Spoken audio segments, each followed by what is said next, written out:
also have a track record of getting into the best shape of my life and writing like literally a New York Times bestseller and other popular books when I've said no to the noisy world around me, and I look inward and I just work.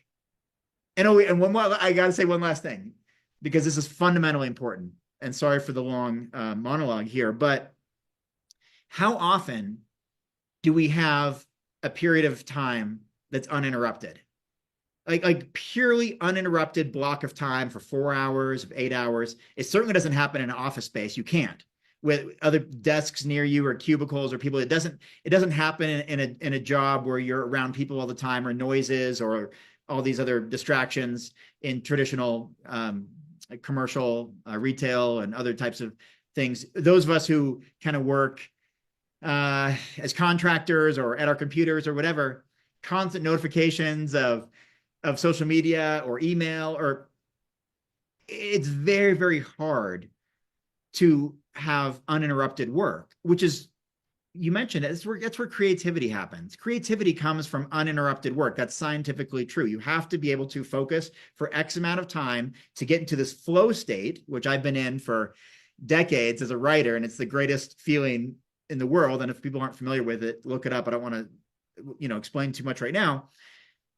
But that's another really significant benefit, Aaron, is just this uninterrupted time to be creative and produce your best work, whatever your best work is. And for me, if I want to claim to be a writer, I want to be an author, I want to do these things, then I've got to put myself in a position to be successful. And so that's what I'm doing right now. And this is day one. I, I feel like that's the book you should write at some stage in your life. If that's not the book that's on your plate right now, I think that message that we just had this dialogue about this last few minutes is really important and I think crucial for people to understand about that mental space and quieting the outside world. And it's not about shutting people out, it's about allowing this inner peace and time to let that creativity flow. And maybe you discover things about yourself that you never even knew once you have that space and when you push some of that other stuff out.